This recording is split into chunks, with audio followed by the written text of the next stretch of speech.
अस्सलामुअलैकुम। My self Amjad Hussain. आज मैं आपको बताने जा रहा हूँ कि हम अपने इंस्टीट्यूट बहार कैडेट के अंदर किस तरीके से बच्चों को मिलिट्री कैडेट कॉलेज की तैयारी करवाते हैं।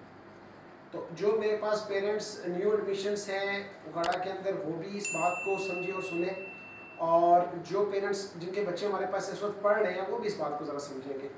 और जो स्कूल मज़ीद तैयारी करवाना चाह रहे हैं मिलिट्री कैडेट कॉलेज की, अपने जिस जिस जगह पे भी बैठे हुए हैं, वो भी अगर इसको सुने तो उनके लिए भी ये बड़ा बेनिफिशियल होगा। ठीक हो गया? तो देखिए जी, सबसे पहले हमारा जो प्लान होता है बच्चों की तैयारी के हवाले से, वो क्या है? वो ये है कि हम बच्चों को जो पंजाब टेक्स्ट बोर्ड का सिलेबस है 7th क्लास का, प्लस कैडेट सर्जरी है, प्लस उर्दू इंग्लिश ग्रामर है, ये जो मटीरियल है ये हम बच्चों को जो पढ़ाते हैं, वो हमारा प्लान होता है कि 30 मई तक, मतलब मार्च से लेकर मई तक, 30 मई तक हमने बच्चों को ये सारा कोर्स ओवरऑल करवाना होता है। उसके बाद 1 जून से लेकर 15 जुलाई तक हमने बच्चों को, क्योंकि हमारे नोट्स भी इन दिनों के अंदर बन रहे होते हैं, रेलेवेंट टू पेपर, जितने भी इंपॉर्टेंट नोट्स हैं वो भी हम बना रहे होते हैं। तो 1 जून से लेकर 15 जुलाई तक हमने बच्चों को वो नोट्स जो हमने बनाए होते हैं रेलेवेंट टू पेपर, वो नोट स्टार्ट करवाने होते हैं, और उसके साथ 6 क्लास का जो सिलेबस है, जिस जहाँ से इंपॉर्टेंट चीज़ें आनी होती है, क्योंकि मैं पहले आपको बता चुका हूँ कि 30 से 40% पेपर जो है वो हमारा 6 क्लास से आता है। तो हम जो 6 क्लास से वो चीज़ें पढ़ाते हैं वो तकरीबन इस 1.5 माह में नोट्स और 6 क्लास को पढ़ाते हैं।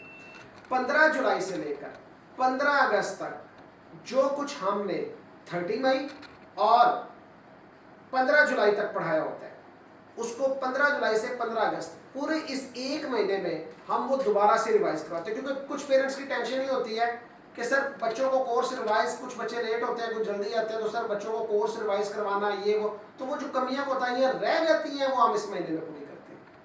और याद रखिएगा 30 मई तक बच्चों को बहुत मुश्किल होती है, क्योंकि बच्चों का टाइम स्केड्यूल नहीं होता, बच्चों की स्टडी स्किल्स नहीं होती, सेल्फ स्टडी स्टैमिना नहीं होता, कंसंट्रेशन नहीं होती, फोकस नहीं होता, इंटेंशन नहीं होती। लेकिन 30 मई तक बच्चे काफ़ी परेशान होते हैं और पेरेंट्स भी परेशान होते हैं कि यार ये क्या है।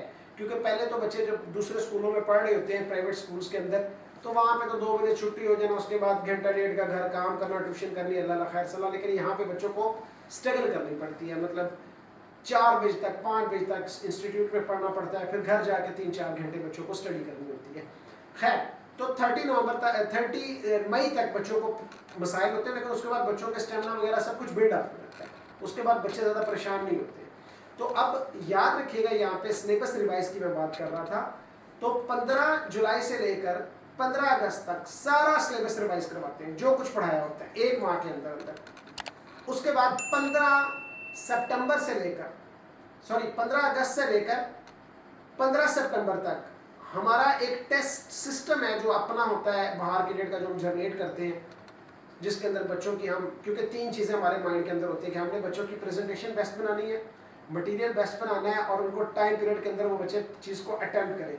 बिकॉज कम्पिटिटिव एग्जाम के अंदर क्या होता है, टाइम बड़ा शॉर्ट होता है, और टाइम के अंदर पेपर करना एक बहुत अहम, एक बच्चों की बहुत बड़ी टेंशन होती है। तो उसके बाद हम वो टेस्ट सिस्टम स्टार्ट कर देते हैं। वो टेस्ट सिस्टम के साथ साथ हम बच्चों को मज़ीद चीज़ें रिवाइज करवाते हैं, ताकि मज़ीद जहाँ पे कोई वीकनेस रहेगी तो वो बच्चों की दूर हो। फिर 15 सितंबर से लेकर 10 अक्टूबर तक एक और टेस्ट सिस्टम होता है। लेकिन याद रखिएगा, ये जो सेकंड टेस्ट सिस्टम होता है, ये हम मिलिट्री कैडेट कॉलेजेस के पेपर को फॉलो करते हैं। उनके मतलब मिलिट्री कॉलेज मरी का जो पेपर पैटर्न है उसके मुताबिक हम बच्चों के टेस्ट ले रहे होते हैं। जो PF सरगोदा का पेपर पैटर्न है उसके अकॉर्डिंग हम टेस्ट ले रहे होते हैं। जो कैडेट कॉलेज वाना का है उसके अकॉर्डिंग हम टेस्ट ले रहे हैं। जो कैडेट कॉलेजेस के पेपर है उससे रेलिवेंट उतना ही टाइम होता है पेपर के अंदर, वही क्वेश्चंस होते हैं, उतना ही वो सब, मतलब एक पूरी प्रैक्टिस है।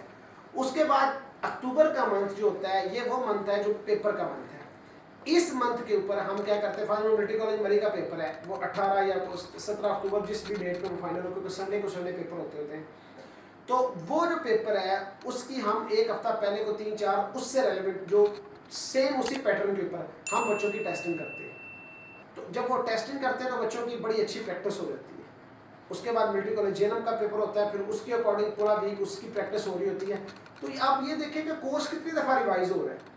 अब इसके अंदर हमें हासिल क्या होगा, एक तो बच्चों का जो सेल्फ स्टडी स्टैमिना है वो बड़ा ज़बरदस्त बिल्ड हो जाता है, बच्चों का ब्रेन ट्रेन हो जाता है, बच्चों के बिलीफ बड़े स्ट्रॉन्ग हो जाते हैं, बच्चे जो है वो बेस्ट स्टूडेंट बन जाते हैं, उनकी हैंड राइटिंग बड़ी कमाल की हो जाती है। और मैं आपको बड़े मज़े की बात बताऊँ, मेरे वो बच्चे जो कि 9th में जाते हैं या कि 10 में जाते हैं, वो कहते हैं सर 9 10 तो कोई मसला ही नहीं, कोई इशू नहीं है, कोई बड़ी बात ही नहीं है, क्योंकि वो बड़े कंपटीशंस में बीट करके आए हैं।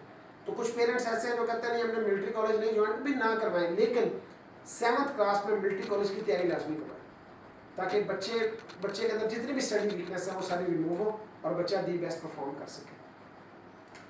तो अब जो बच्चे मेरे पास इस वक्त पढ़ रहे हैं उन पेरेंट्स से मेरी सिर्फ ये रिक्वेस्ट है, देखिए आप अपना एक माइंड सेट करें, और आपका माइंड सेट क्या होना चाहिए? आपका माइंड सेट ये होना चाहिए कि आप देखें, या तो आप उनको मुकम्मल यूनिवर्सिटी वाली वो लाइफ पे ले आए, आज देखें ना MSc MPhil लोग जो हैं वो बेचारे 35,000 40,000 जॉब कर रहे हैं हर जगह पे, या आप उनको FAC के बाद अगर डायरेक्ट ऑफिसर बनाना चाहते हैं तो ये जो साल है, 1 साल है, इस साल में बच्चों को सेक्रीफाई करना है, खुद भी सेक्रीफाई करें, हम तो सेक्रीफाई कर ही रहे हैं, ठीक है। तो बच्चों को सिर्फ घर जाके खुद भी टाइम दें, उनका टाइम मैनेज करें, उनको पढ़ाएं, उनके सर पे बैठें, बच्चों को भी ये रियलाइज़ करवाएं कि नहीं बेटा आपने कामयाब होना, आपने सक्सेसफुल होना। तो जो बच्चे अब तक मेरे से पास पढ़ के मिलिट्री कॉलेजों में सिलेक्ट हो चुके हैं, यकीन माने जब इंसान कामयाब हो जाता है ना, तो इंसान की ज़िंदगी में जितनी उसने प्रेशर बर्दाश्त किया होता है, टेंशनें ली होती हैं, मुसीबतें बर्दाश्त की होती हैं, वैसे भी अल्लाह ताला कुरान पाक सूरत यासीन में फरमाता है कि बेशक हर मुश्किल के बाद आसानी है, और हाँ हर मुश्किल के बाद आसानी है।